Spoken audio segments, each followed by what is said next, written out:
All right, so today we're going to continue the series on the total cost of risk.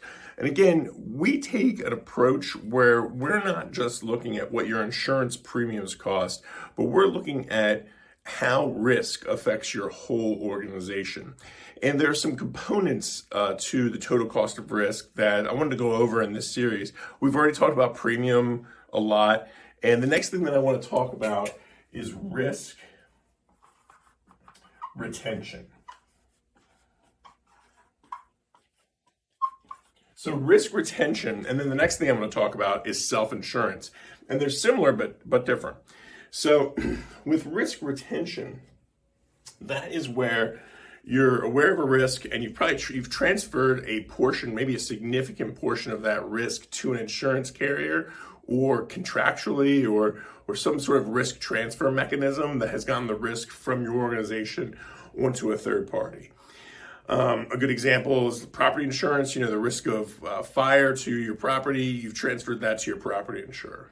But you also say in that contract and in that risk transfer, there's a certain amount of that risk that you want to retain.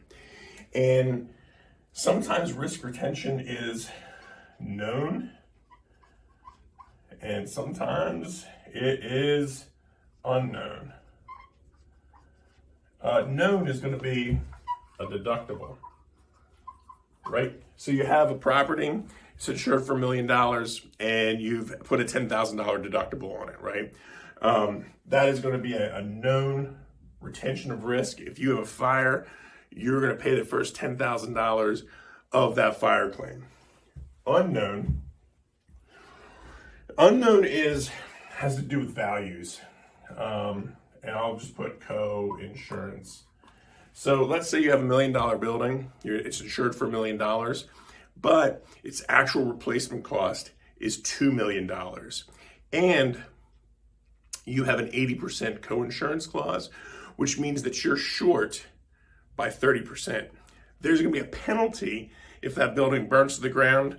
Or a partial claim, actually. If you have a partial claim, say a significant fire, the insurance company, after your deductible, is only going to pay a certain portion of that claim. And that's risk that you were retaining, and probably you didn't know about it because you didn't stay on top of, and your broker didn't stay on top of your replacement cost values. The other way it can be unknown is just limits in general. So let's say we have that same $1 million building. It's actually replacement cost of $2 million. You didn't realize you were retaining $1 million of potential property losses. So if you have a total loss to a $1 million building and you get the full $1 million, you still have to rebuild the building, for $2 million. And then you've retained $1 million worth of risk. So that's risk retention. Self-insurance or self-insured retention is similar but different. That is where you have a risk and you're aware of the risk, but you say, we're not going to transfer this at all. We're going to self-insure it. We're going to retain 100% of that risk. We're either not that concerned about the potential for this claim, or we're just going to keep reserves for incidents when they happen because we can predict what's going to happen. Some examples that we see, whether, and I'm not advising any of this, but say for cyber insurance or employment practices liability insurance, those are potentially legal consequences or legal issues that your organization may say, we're going to retain a pot of money, reserves, what we call in the insurance world, to have on hand to pay claims if something like this comes up. And that is self-insurance. There's no risk transfer at all.